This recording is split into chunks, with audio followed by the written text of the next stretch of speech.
नमस्कार दोस्तों, आज हम लोग साधारण ब्याज का दूसरा पार्ट बताने में जा रहा हूँ।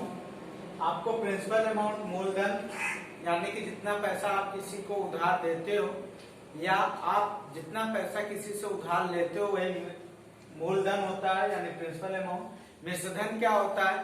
कर्ज मुक्ति के लिए जितना पैसा दे दिया जाता है वही क्या होता है आपका मिश्रधन। ब्याज क्या होता है? मिश्रधन मूलधन से जितना ज्यादा पैसा दिया जाता है वही क्या होता है ब्याज होता है। और ब्याज निकालने का तरीका है कि मिश्रधन में से मूलधन को क्या कर दो, घटा दो तो ब्याज मिल जाएगा। तो हम लोग यहाँ पे साधारण ब्याज की बात कर रहे हैं। तो साधारण ब्याज में प्रत्येक साल के लिए जो मूलधन होता है, ब्याज की गणना जिस पे की जाती है वह प्रत्येक साल के लिए क्या होता है, समान होता है। तो इसलिए हर साल के लिए साधारण ब्याज क्या होगा, समान होगा। फिर उसके बाद हमने फार्मूला यहाँ पे लिख रखा है, साधारण ब्याज बराबर मूलधन गुणे दर गुणे समय बटे 100 होता है। एक सवाल हमने यहाँ पे लिखा है, इस सवाल को आप देख लो। 5% वार्षिक साधारण ब्याज की दर से किसी धनराशि का साधारण ब्याज 400 रुपया हो जाता है 4 वर्षों में, तो वह धनराशि बताइए। तो इस सवाल को अब हम लोग सॉल्व करने जा रहे हैं। तो इसको सबसे पहले बेसिक मेथड से हम लोग देखते हैं फार्मूले पे। तो ये 400 रुपया क्या है, ब्याज। तो फार्मूले में ब्याज की जगह आप 400 लिखोगे तो यहाँ पे 400 लिख लिए। फिर उसके बाद मूलधन पता है क्या, नहीं तो उसे P मान लो। दर कितनी यहाँ पे है आपकी, दर यहाँ पे आपकी है 5%। समय कितना है, 4 तो गुणे 4 बटे 100 कर दो। 4 पच्चे 20 होगा, 20 से 100 में भाग दोगे 5 आएगा। और यहाँ पे आप P 5 नीचे है तो P बराबर क्या हो जाएगा, 400 गुणे 5 यानी कि मूलधन बराबर 4 पच्चे 20 और 2 जीरो इसका यहाँ पे लिख लोगे तो 2000 रुपया हो जाएगा। ये तो रहा दोस्तों बेसिक मेथड।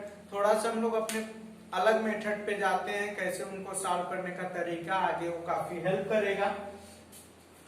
तो ब्याज की दर 5% होने का मतलब कि हम लोगों को यहाँ पे मूलधन नहीं दिया तो हम लोग मूलधन क्या मान ले, 100% यानी 100। तो यदि आपके पास 100 रुपया है तो एक साल बाद कितना ब्याज मिल जाएगा आपको, 5 रुपया। एक साल बाद कितना ब्याज मिलेगा, 5 रुपया। तो एक साल में 100 पे 5 मिलता है तो 4 साल में कितना मिलेगा, 20 रुपया मिलेगा क्या।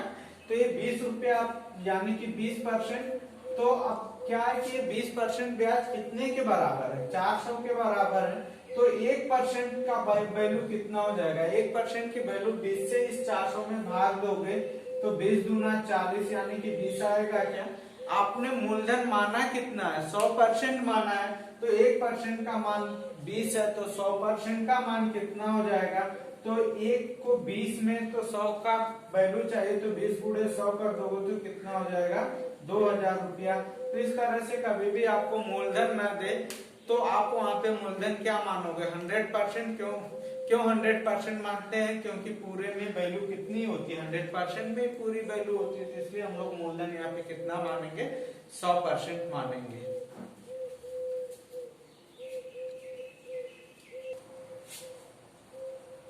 तो दोस्तों ये अगला सवाल है, पढ़ते हैं सवाल को। कोई धनराशि 5% वार्षिक साधारण ब्याज की दर से 4 वर्षों में 480 रुपए हो जाती है, तो वह धनराशि बताइए।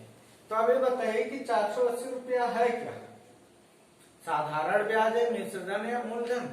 तो अब यहाँ पे कोई धनराशि लिख दिया है ना, तो कोई धनराशि का मतलब कि मूलधन तो होना नहीं है।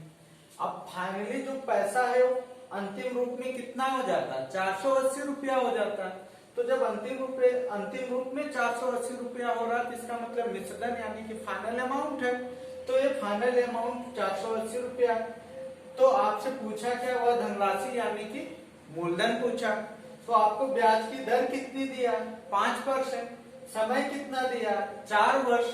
तो अब इसे लगाने का तरीका, मूलधन कितना मानोगे आप, प्रिंसिपल अमाउंट यहाँ पे आप 100% मान लोगे क्या। तो प्रिंसिपल अमाउंट जब आप यहाँ पे 100% मानते हो तो ब्याज की दर 5% वार्षिक होने का मतलब कि 100 रुपया आपकी जेब में होगा तो एक साल बाद आपको ब्याज कितना मिल जाएगा, 5 रुपया मिल जाएगा। तो एक साल में 100 पे 5 रुपया ब्याज, तो 4 साल में कितना मिलेगा। तो एक साल में 5 रुपया ब्याज तो 4 साल में 4 पच्चे 20 रुपया ब्याज मिलेगा ना। और आप तो फाइनल कितना हो जाएगा 20 रुपया 4 साल के बाद। तो है आपकी जेब में 100 रुपया, है कितना 100 रुपया, और ब्याज मिला 20 रुपया, तो फाइनल कितना हो जाएगा 120%। और ये 120 आपका मिश्रधन है ना, मूलधन में ब्याज जोड़ने पे मिश्रधन ही मिलता है। तो इस 120% का मान आपके पास 480 है, तो 1% का मान कितना होगा। तो इस 120 से यहाँ से भाग दोगे तो 0 से 0 आपका कैंसिल होगा, 12 चौक 48 यानी कि 4 आ जाएगा। 1% का मान 4 रुपये के बराबर, तो आपका मूलधन कितना परसेंट है 100% है। 1 का मान 4, तो 100 का मान कितना हो जाएगा, तो 4 गुणा 100 करोगे तो कितना आपके पास आ जाएगी वैल्यू 400 रुपया आ जाएगी। अब अगला सवाल, अब देखो एक बेसिक कॉन्सेप्ट पे हमने लगाया इस सवाल को, तो इतना शॉर्ट में आप ओरली इसे लगा सकते थे, हमने आपको समझाने के लिए इसे लगाया था। अब इसका बेसिक मेथड से कैसे हम लोग लगाते हैं उसे देखिएगा।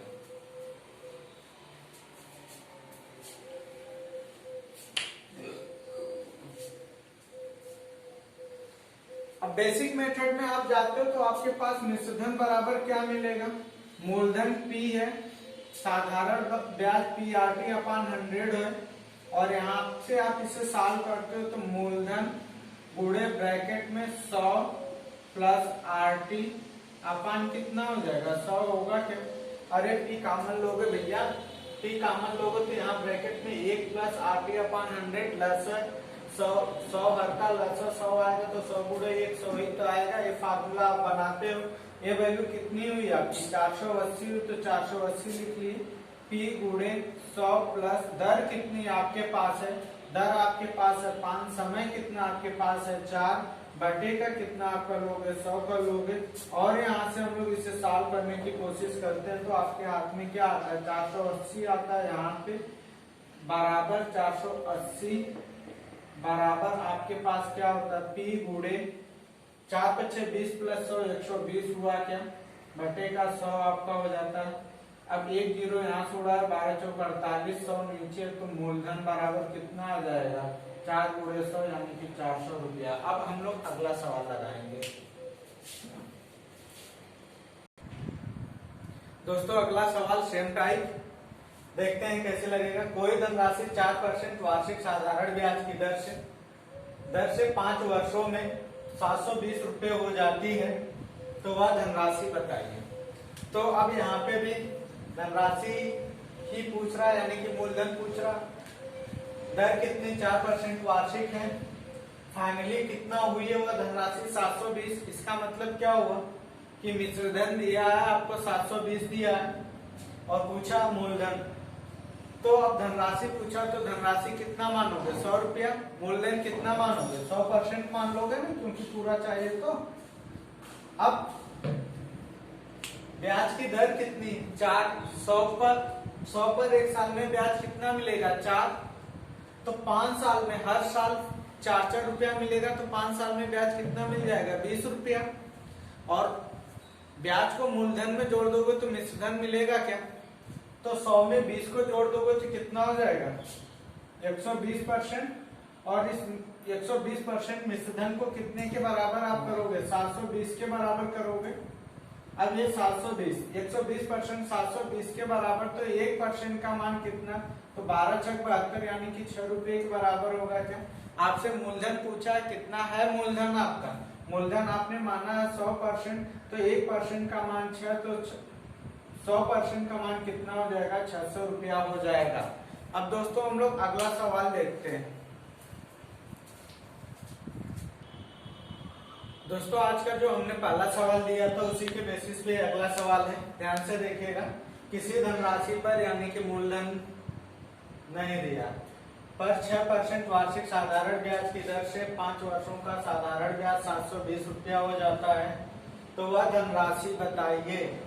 तो जब भी साधारण ब्याज दिया रहेगा तो समझ जाइए कि ये वैल्यू साधारण ब्याज ही होगी, ठीक है। तो ब्याज की दर कितना 6% और वह धनराशि पूछा, तो आप वह धनराशि कितना मानने वाले हो 100% मानने वाले हो। मूलधन कितना मानने वाले हो 100% मानने वाले हो। अब 6% का मतलब कि 1 साल में कितना मिलेगा 6 मिलेगा, तो 5 साल में कितना मिलेगा? तो एक साल में 6, तो 5 साल में 6 6 6 5 6 30 हो जाएगा क्या? तो 6 साल में आपका 30 हुआ, तो ये ब्याज हो गया 30%, और ये 30% कितने के बराबर? 720 के बराबर। एक एक जीरो उड़ाते हो तो 1% की वैल्यू कितना होगा? इस 3 से भाग दोगे तो 3 दूना 6 हो जाएगा, और 1 से 3 चौके 12, तो 1% का मान 24 हो गया।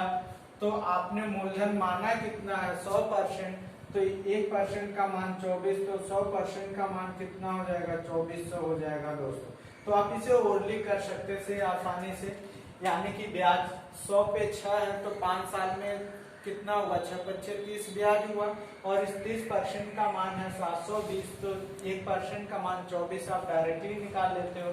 और पूरी वैल्यू चाहिए तो पूरा मान 100%, तो 1 का मान 24, तो 100 का मान 2400 हो जाएगा। Thank you class.